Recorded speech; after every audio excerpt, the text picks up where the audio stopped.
Hello students, how are you all? I hope you all doing well. तो आज हम एक ऐसे चैप्टर के बारे में डिस्कस करने वाले हैं जिसका नाम है dual nature and radiation and matter. तो ध्यान देना बेटा, ये चैप्टर बहुत ही ज़्यादा इंपॉर्टेंट है for the point of view CET and JEE and NEET.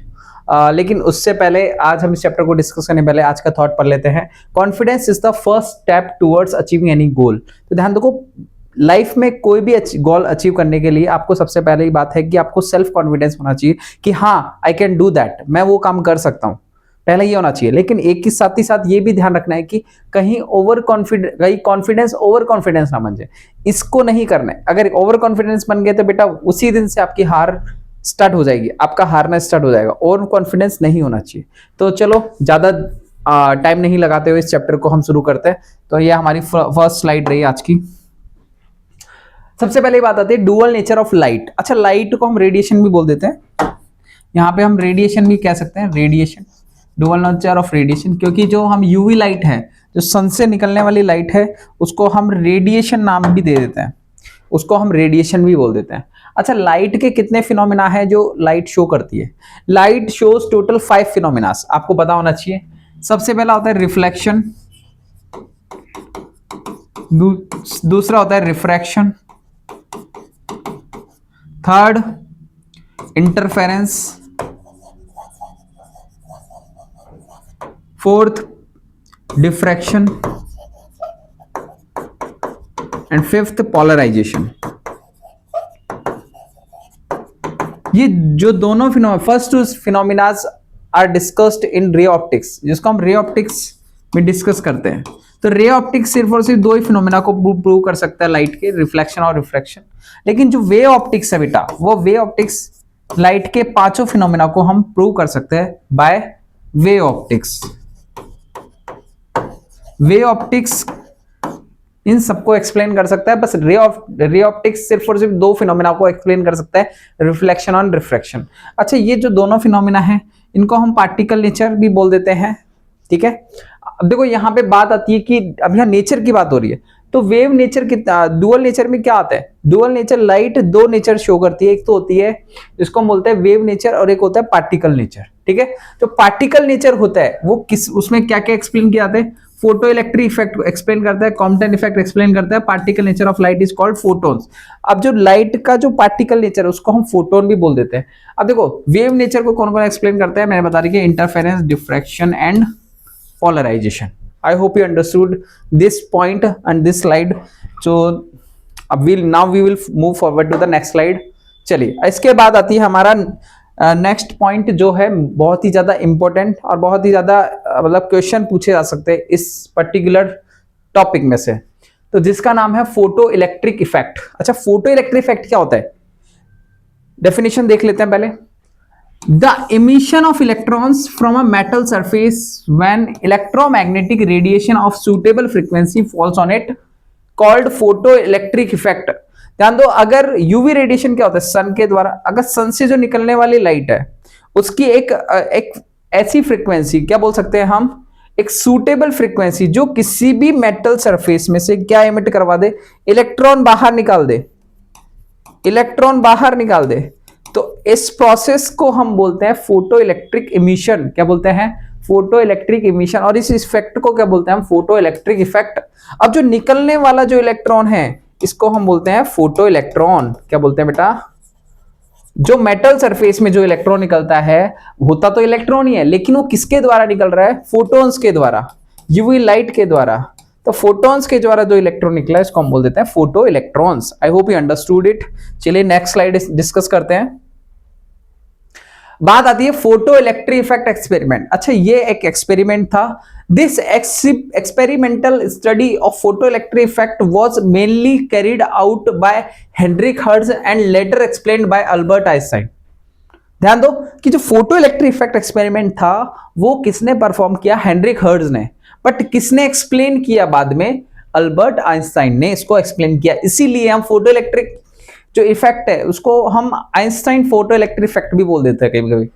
देखो एक्सपेरिमेंट उसने किया, लेकिन एक्सपेरिमेंट सिर्फ एक्सपेरिमेंट ही जरूरत नहीं होती। आपके सामने कोई एक्सपेरिमेंट कर रहा है लेकिन एक्सपेरिमेंट के बारे में आपको बताएगा ही नहीं कि क्या ऑब्जर्वेशन है, क्या काम किया उसने, क्या मतलब इस एक्सपेरिमेंट से हमें क्या मिला।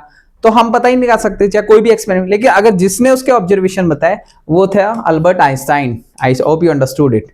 तो इस एक्सपेरिमेंट में सिंपली क्या किया, हमने एक एनोड रखा और कैथोड रखा। तो हमने एक एनोड क्या हुआ, इसमें से बहुत सारे हमने सनलाइट को, देखो ये एक वैक्यूम चैम्बर है जिसमें से कोई भी एयर प्रेजेंट नहीं है, उसमें हमने एक कैथोड और एक एनोड प्लेट्स लगा दी। एक क्या लगा दी, कैथोड एनोड रॉड भी लगा सकते हैं, प्लेट्स भी लगा सकते हैं। तो यहाँ पे इसको, इस सिस्टम को इस तरह से जोड़ दिया हमने, एक एमीटर से जोड़ दिया, एक वोल्ट मीटर से जोड़ दिया और यहाँ पे रियोस्टेट लगा दिया। अब जैसे देखो, जैसे हमने सनलाइट इस पे इंसिडेंट की तो इसमें से हमने देखा कि इलेक्ट्रॉन्स, फोटो इलेक्ट्रॉन्स इसमें से कूदते हुए, उछलते हुए कहां पे आ रहे हैं, कैथोड पर आ रहे हैं। अब कैथोड पर आ रहे हैं तो इस पे कैथोड की कलेक्टर प्लेट जो है वो जमा हो जाएगी बहुत सारे इलेक्ट्रॉन। अब इलेक्ट्रॉन, जैसे ही इलेक्ट्रॉन आएगा तो फ्लो ऑफ चार्ज भी तो हो जाए, जैसे इलेक्ट्रॉन फ्लो करता है तो करंट भी फ्लो करने लग जाता है। तो सर्किट में एक करंट फ्लो होने लग गया जिसको हम बोल सकते हैं फोटो इलेक्ट्रिक करंट। क्या बोलते हैं इसको, क्योंकि ये फोटोन के द्वारा जो इलेक्ट्रिक करंट प्रोड्यूस हो रहा है इसको बोलते हैं photo electric current. Photo electric current, I hope you understood it. इस सर्किट में से जो करंट निकला, अब इसके कुछ ऑब्जर्वेशंस है वो देख लेते हैं, विच is very very important for the exam. अच्छा, ऑब्जर्वेशंस में क्या था, observations of photoelectric effect. तो सबसे पहली जो ऑब्जर्वेशन थी, photo electric current depends on the intensity of light. ऐसा क्यों, देखो मेटल सरफेस है, इसमें से जितनी अगर इंटेंसिटी की लाइट जाएगी उसमें इतना करंट प्रोड्यूस होगा। मतलब इंटेंसिटी बढ़ाते जाओगे अगर लाइट की तो करंट भी बढ़ता जाएगा या नहीं बढ़ेगा, बढ़ेगा। उसमें से इलेक्ट्रॉन, नंबर ऑफ इलेक्ट्रॉन ज्यादा निकलेंगे, नंबर ऑफ इलेक्ट्रॉन ज्यादा निकलेंगे तो करंट फ्लो क्या होगा, ज्यादा होगा। तो हम कह सकते हैं कि फोटो इलेक्ट्रिक करंट इंक्रीजेस, अगर मान के चलो मैक्स, देखो इसमें क्या कर रखा है कि when the intensity of light increases the number of emitted electrons increases, therefore photoelectric current increases। इसलिए उसमें से फोटो इलेक्ट्रिक करंट भी क्या करेगा, इंक्रीज करेगा। ठीक है, और एक बात ध्यान देगा, maximum kinetic energy remains unchanged. जो काइनेटिक एनर्जी है वो कभी भी बदलेगी नहीं। Kinetic energy only depends on the potential difference, कितना पोटेंशियल पे उसको निकाला गया। समझ में आई बात, इलेक्ट्रॉन का potential difference, that energy which do not depends on the intensity of light. I hope you understood it. इसके बाद आता है, देखो यहाँ पे कंक्लूजन लिख दिया हमने, current is directly proportional to the intensity. फिर इसके बाद दूसरा पॉइंट है, maximum kinetic energy depends on the frequency of incident light. हाँ, ये बात बहुत ही ज्यादा इंपॉर्टेंट है कि लाइट की इंटेंसिटी पे डिपेंड नहीं करती लेकिन फ्रीक्वेंसी पे करती है। किस पे करती है, फ्रीक्वेंसी। अगर इंसिडेंट लाइट की फ्रीक्वेंसी को बढ़ा दिया जाए या कम कर दिया जाए तो kinetic energy of the particle, जो इलेक्ट्रॉन निकल के भागा है उसमें से, अगर एनर्जी, फ्रीक्वेंसी कम है लाइट की, इंसिडेंट है, तो उसकी काइनेटिक एनर्जी कम होगी। अगर frequency of the incident light is greater than kinetic energy of emitted electrons is higher. तो समझ लीजिए बात, अगर इंसिडेंट लाइट की फ्रीक्वेंसी ज्यादा तो काइनेटिक एनर्जी ज्यादा। I hope you understood it. Increasing frequency increases energy emitted electrons. Kinetic energy does not depend on the intensity. ये मैंने आपको बता दिया है। नेक्स्ट, इसके बाद आता है थर्ड पॉइंट हमारा, जो कि बहुत ही ज्यादा इंपॉर्टेंट है, एग्जिस्टेंस ऑफ थ्रीसोल्ड फ्रीक्वेंसी। अब ध्यान दो, for every metal there exist a minimum frequency, इसको हम थ्रीसोल्ड फ्रीक्वेंसी बोल देते हैं। अच्छा, थ्रीसोल्ड फ्रीक्वेंसी से कम फ्रीक्वेंसी की लाइट अगर आ रही है तो क्या इलेक्ट्रॉन से, क्या मेटल में से इलेक्ट्रॉन इमिट हो सकते हैं, नहीं हो सकते। तब इस कंडीशन में इलेक्ट्रॉन मना कर देंगे। अच्छा, आप गरीब हो, आप लेके गए रिश्ता इलेक्ट्रॉन से मांगने के लिए, लेकिन आपके पास ज्यादा होना चाहिए तभी आपके साथ इलेक्ट्रॉन जाएगा निकल के बाहर। इलेक्ट्रॉन को लड़की मानो, थोड़ी देर आपको इंसिडेंट लाइट को आप लड़का मानो, लड़का लड़की को लेने गया लेकिन उसका वो पैसा कम कमाता है, तो क्या लड़की आ जाएगी, नहीं आएगी। तो लड़के के पास अगर ज्यादा एनर्जी होगी तभी लड़की उससे बाहर निकलेगी। तो frequency of the incident light must be higher than the frequency of, then the threshold frequency. ठीक है, तो यहां पे ध्यान, even the if the intensity is very high, intensity कितनी तेज हो, electrons are not emitted. Intensity कितनी तेज आ रही है लेकिन फ्रीक्वेंसी अगर कम है लाइट की तो इलेक्ट्रॉन्स इमिट नहीं होगा मेटल में से। ध्यान दे। Next fourth point, photo electric emission is instantaneous. ध्यान दो, ऐसा नहीं है कि हमने फोटोन्स डाले, फोटोन्स मतलब लाइट को इंसिडेंट किया मेटल सरफेस पे और 1 घंटे बाद निकल रहा है इलेक्ट्रॉन, भाई मैं खाना पी के निकलूंगा, ऐसा बिल्कुल भी नहीं है। जैसे ही हम मेटल सरफेस पे लाइट गिरेगी वैसे ही उसमें से इलेक्ट्रॉन निकल के भागेगा। लेकिन कंडीशन क्या होनी चाहिए, इलेक्ट्रॉन जो intensity of frequency of the incident light must be greater than the threshold frequency of the metal surface. I hope you understood. चलिए next, no time lag between the incident light and emission of electron, ये बता दिया मैंने। Emission occurs within the about 10 की power, emission कितने second में occurs होता है, 10 की power -9 second, which is very very low, which is very very low, 1/10 की पावर 9, तो 0.0000001 सेकंड, इतना सेकंड लगेगा कम से कम इलेक्ट्रॉन एमिटर, तो ये तो बहुत कम टाइम है बेटा, approx 0। This contradict classical wave theory, ये जो वेव थियरी है ये थोड़ा सा कॉन्ट्राडिक्टल है, मतलब थोड़ा सा विरोधाभास करती है इस थियरी में। चलिए next point, stopping potential depends on the frequency. अच्छा, stopping potential increases when the increases it is independent of the intensity. Stop, मैंने क्या बताया था कि जो kinetic energy of the particle है वो स्टॉपिंग पोटेंशियल पे, मतलब कि आज यहां से इलेक्ट्रॉन भागा और एक पॉइंट आएगा जब इलेक्ट्रॉन रुक जाएगा, तो इन दोनों के बीच के पोटेंशियल डिफरेंस पे काइनेटिक एनर्जी डिपेंड करती है, 12mv², और electron into change in voltage क्या होता है, एनर्जी, तो it depends on the kinetic energy of the electron. I hope you understood it. Next point, अब देखो कुछ ग्राफ ऑब्जर्वेशन से बहुत ही ज्यादा इंपॉर्टेंट है ग्राफ ऑब्जर्वेशन में, तो ध्यान दो। करंट वर्सेस पोटेंशियल में हम पहले देख रहे हैं, करंट वर्सेस एक्सेलरेटिंग पोटेंशियल। तो ध्यान दो, अलग अलग इंटेंसिटी की लाइट भी अगर अलग अलग इंटेंसिटी की लाइट, लो इंटेंसिटी से हाई इंटेंसिटी की लाइट अगर मैंने उस पर गिराई तो भी रिटार्डिंग पोटेंशियल सेम आ रहा है, लेकिन यहां पे इस कंडीशन में ध्यान देना, frequency of the incident light is same, frequency same है, लाइट की फ्रीक्वेंसी सेम है, बट इंटेंसिटी अलग अलग है, तो भी स्टॉपिंग पोटेंशियल क्या आएगा, सेम आएगा, क्योंकि intensity does not depend on the kinetic energy, और kinetic energy depends on the retarding potential, मतलब potential, stopping potential. I hope you understood it. तो इंटेंसिटी अलग अलग होने पर भी स्टॉपिंग पोटेंशियल सेम आता है, बट अगर फ्रीक्वेंसी ही चेंज हो जाए इंसिडेंट लाइट की तो क्या होगा, अगर फ्रीक्वेंसी चेंज हो जाए तो जिस लाइट की फ्रीक्वेंसी ज्यादा होगी उसका स्टॉपिंग पोटेंशियल भी ज्यादा होगा। तो यहां देखो इंटेंसिटी सेम है तीनों लाइट की, लेकिन फ्रीक्वेंसी अलग अलग तीनों लाइट की, μ3 तो इसका स्टॉपिंग पोटेंशियल ज्यादा होगा, μ2 का स्टॉपिंग पोटेंशियल कम होगा, μ1 का और भी कम होगा। आई होप यू अंडरस्टूड, नेगेटिव में, ठीक है। चलिए ये कॉन्सेप्ट आपको समझ में आया होगा। नेक्स्ट है काइनेटिक एनर्जी वर्सेस फ्रीक्वेंसी। अब देखो एक रिलेशन चलता है काइनेटिक एनर्जी वर्सेस फ्रीक्वेंसी। अच्छा, फ्रीक्वेंसी कैसे, तो मैक्सिमम काइनेटिक एनर्जी होती है EV0। अच्छा, आपको पता होना चाहिए कि मेटल सरफेस में से, ये आपको बात बताया जाऊंगा, नेक्स्ट पॉइंट में हम बताएंगे। Kinetic energy is equal to EV0, याद रखें, और H न्यू ये होता है energy of incident line minus work function, this is the work function. अभी बताएंगे वर्क फंक्शन क्या होता है। तो देखो V0 इज इक्वल टू कितना आ गया, यहां से E का डिवाइड कर दिया तो H/E, तो यहां पर एक इक्वेशन बन रही है y is equal to mx plus c। अगर मैं इस x को फ्रीक्वेंसी मानो, y को V0 मानो, V0 और फ्रीक्वेंसी में क्या रिलेशन बनेगा, तो ये हमारा जो स्लोप होगा वो होगा H/E, और जो इंटरसेप्ट ऑन y एक्सिस क्या होगा, intercept on y axis which is -5/, तो माइनस ये नेगेटिव में आ रहा है तो इसलिए नेगेटिव। समझ में आई बात। तो इस तरह से दो मेटल के लिए अलग अलग फ्रीक्वेंसी हो सकती है और अलग अलग इसका स्टॉपिंग पोटेंशियल हो सकता है। नेक्स्ट पॉइंट, अब आता है Einstein photo electric effect, which is very very important. तो वही था जो मैंने बात किया अभी 2 मिनट पहले। अच्छा, मुझे बताओ, यहाँ पे एक मेटल है, फोटोन यहाँ पे आया, इंसिडेंट हुआ, वर्क फंक्शन देखो, जो भी एनर्जी लेके आएगा H न्यू लेके आएगा, H न्यू लेके आया तो कुछ एनर्जी इसने वर्क फंक्शन को, भाई पैसा दिया इलेक्ट्रॉन निकालने के लिए, वर्क फंक्शन को दिया, और फिर जो बची हुई एनर्जी इलेक्ट्रॉन को भगा के लेने में काम आई, तो इलेक्ट्रॉन की काइनेटिक एनर्जी के फॉर्म में गया आधी एनर्जी प्लस वर्क फंक्शन में दी, और टोटल एनर्जी कितनी लेके आया था H न्यू। तो H nu is divided into 2 types, 2 categories, phi work function plus kinetic energy of the electron. अब ध्यान दो कि फाई क्या होती है, वर्क फंक्शन क्या होता है, कोई भी मेटल का वर्क फंक्शन होता है H new not. New not मतलब होता है थ्रीशोल्ड फ्रीक्वेंसी, या फिर हम इसको लैम्बडा की टर्म्स में लिख सकते हैं SC/λ नॉट, लैम्बडा वाला थ्रीशोल्ड वेवलेंथ, ठीक है। देयरफॉर तो kinetic maximum kinetic energy is gonna H nu minus work function. तो H nu minus work function, work function क्या होता है H न्यू नॉट। तो हमारे पास एक इक्वेशन आ गई, Kmax is equal to 12mv² भी हो सकता है काइनेटिक एनर्जी, या फिर H nu minus nu not is equal to EV0। EV0 क्या होता है, potential, stopping potential into charge electron.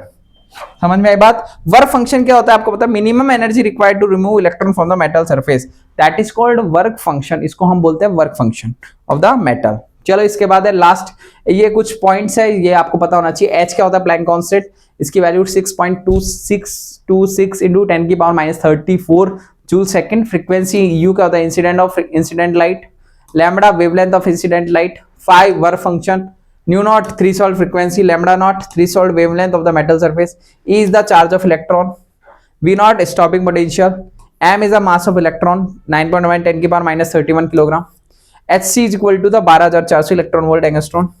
Units of work function क्या होती है, 1 electron volt is equal to 1.6 into 10 की power minus 19 joule. I hope you understood it. इसके बाद है हमारा next point, number of photons emitted per second. अच्छा, number of photons emitted per second क्या होता है, समझते हैं इस बात को। Number of photons emitted per second, we use the relation between the energy light of incident light. देखो एक सेकंड में कितने इलेक्ट्रॉन्स इसमें से इमिट हो रहे हैं, एक सेकंड में टोटल नंबर ऑफ इलेक्ट्रॉन्स कितने इमिट हो रहे हैं, that is called number of photons emitted पर सेकंड। और वो कैसे निकालते हैं, नंबर ऑफ फोटॉन्स निकालने के लिए फॉर्मूला टोटल एनर्जी पर second upon energy of one photon. एक फोटोन की एनर्जी प्लस टोटल पावर कह सकते हैं। एनर्जी पर सेकंड क्या होती है, पावर, तो power of total system, total power कितनी है कंज्यूम की, और एक फोटोन की एनर्जी को डिवाइड कर देंगे तो हमारे पास क्या आ जाएगा, टोटल नंबर ऑफ फोटॉन्स। ठीक है, एनर्जी ऑफ वन फोटोन कैसे निकालते हैं, E equal to Hc by lambda या Hν। I hope you understood it, समझ में आया होगा। चलिए अब कुछ क्वेश्चंस देख लेते हैं बेटा, कुछ क्वेश्चंस अब यहाँ डिस्कस कर लेते हैं। देखो, energy of incident photon of the metal surface is initially 4 watt. अच्छा, बहुत ध्यान देते हैं, इनिशियली कितनी है 4 watt and then 6 watt, wait sorry watt नहीं है बेटा, वर्क फंक्शन है, 4W and 6W, where W is the work function of the matter, the ratio of the kinetic velocities of the incident. अच्छा मुझे बताओ, kinetic energy क्या होती है, हाफ mv स्क्वायर। अच्छा, पहले केस में अगर v1 मान लो तो half mv square which is kmax। अच्छा kmax क्या होता है आपको बताना चाहिए, E माइनस 5। E क्या है यहाँ पे, पहले केस के लिए E कितना है 4W, और वर्क फंक्शन क्या है W, तो कितना हो गया 3W। और दूसरे केस के लिए हाफ mv2 स्क्वायर, और इसके लिए k मैक्स कितना हो जाएगा, k मैक्स डैश मान लेते हैं, E माइनस 5, तो इसका E कितना energy 6W minus work function इसका भी W, तो कितना हो गया 5W। दोनों का डिवाइड करो, तो दोनों का डिवाइड करेंगे तो v1 square upon v2 square, और उसका 3/5, v1 अपॉन v2 कितना आ गया बेटा, √3 अपॉन √5। तो answer would be A option. I hope you understood it. तो वेलोसिटीज का रेशियो पूछा है बेटा, तो आपको समझ में आया होगा आई होप। नेक्स्ट पॉइंट है हमारा, a photosensitive surface has work function 5। If the photon of energy 3.5 falls on the surface, the electron comes out with the maximum velocities 4 into 10 की, when the photon is increased, photon energy increase 7.5, the maximum velocity of the photon है। वो ये case है बेटा, समझ लो इस बात को कि ध्यान दो, जब वर्क फंक्शन 5 था तो फोटोन एनर्जी कितनी थी 3.5, तो काइनेटिक एनर्जी क्या होती है हाफ mv स्क्वायर। ठीक है, हाफ mv1 स्क्वायर, तो हमारे पास काइनेटिक एनर्जी क्या होगी, देखो यहाँ पे वर्क E माइनस 5 होता है ना बेटा, तो E माइनस 5 एनर्जी कितनी 3.5 और माइनस वर्क फंक्शन 5, तो कितना आ गया 2.5। दूसरा केस हाफ mv2 स्क्वायर, तो कितना हो जाएगा E माइनस 5 वही। तो अब इलेक्ट्रॉनिक एनर्जी कितनी होगी, increase, when photon energy increases 7.5 minus 5, तो कितना हो गया 6.5। आई होप यू अंडरस्टूड। अब देखो यहाँ पे दोनों को डिवाइड किया, तो v1 अपॉन v2, तो ये कितना हो गया 2.5 अपॉन 5 6.5, तो कितना आ गया 1/3। तो v2 कितना आ गया यहाँ पे, v2 is equal to √3 times of v1। v1 कितना था इनिशियल 2 इंटू 10 की पावर 4 इंटू 10 की पावर 6, तो आंसर आ गया 4√3 10 की पावर 6 मीटर पर सेकेंड। तो answer would be A option. I hope you understood it. वही सेम क्वेश्चन है पहले वाला जैसे हमने किया था। ठीक है, नेक्स्ट क्वेश्चन, एक और क्वेश्चन हम लेते हैं last, this is the last question. चलिए अब देखो ये क्वेश्चन कैसा है समझते हैं। Work function of caesium, potassium and sodium are 2.14, 2.30, 2.75 electron volt respective. If the incident electromagnetic radiation has a incident energy 2.41, which of these photosensitive surface emit photo electrons। अच्छा मुझे एक बताओ, अगर इंसिडेंट लाइट की फोटो एनर्जी अगर ज्यादा होगी तभी वो इलेक्ट्रॉन एमिट कर सकता है, ऑब्वियस बात है। तो वर्क फंक्शन से ज्यादा होनी चाहिए, यही कंडीशन है फोटो इलेक्ट्रिक। इक्वल भी होती है तो चलेगा। तो ई इसमें कौन कौन सी है, देखो पहले केस में सीजियम, सीजियम के केस में देखो 2.14 है, तो सीजियम तो करेगा ही करेगा। सीजियम की जो एनर्जी है 2.14 वो कम है इंसिडेंट एनर्जी कितनी है 2.41 से, ठीक है, सीजियम करेगा। अच्छा क्या पोटेशियम करेगा, यस पोटेशियम भी करेगा, क्योंकि पोटेशियम की एनर्जी भी कम है 2.14 है, उसकी 2.41 है। क्या 2 पॉइंट क्या हमारे पास सोडियम करेगा क्या, नहीं सोडियम नहीं करेगा, क्योंकि सोडियम की एनर्जी ज्यादा है इंसिडेंट एनर्जी से। सोडियम की थ्रीशोल्ड एनर्जी, थ्रीशोल्ड मतलब वर्क फंक्शन ज्यादा है इंसिडेंट एनर्जी से, तो that is why sodium will not emit the electron. तो फिर कौन करेगा, तो सीजियम और पोटेशियम, तो ऑप्शन सी। तो आई होप बेटा ये लेक्चर आपको पसंद आया होगा, तो क्योंकि ज्यादा क्वेश्चन हम डिस्कस नहीं करेंगे क्योंकि लेक्चर फिर वो थोड़ा ज्यादा एक्सटेंड कर जाएगा। तो आई होप कि आपको थ्योरेटिकल आपको पार्ट कंसीडर पहले आपको मजबूत करना है, फिर उसके बाद क्वेश्चन न्यूमेरिकल आपको अपने से लगाना है। अगर इस लेक्चर के और भी ज्यादा क्वेश्चन चाहिए तो प्लीज कमेंट करें और चैनल को सब्सक्राइब करें और बेल आइकन को दबाएं। और बाकी न्यू वीडियोस के लिए और ज्यादा न्यू वीडियोस के लिए आप हमारे टेलीग्राम ग्रुप से भी जुड़ सकते हैं। तो थैंक यू सो मच और चलो बाय बाय, मिलते हैं नेक्स्ट वीडियो में।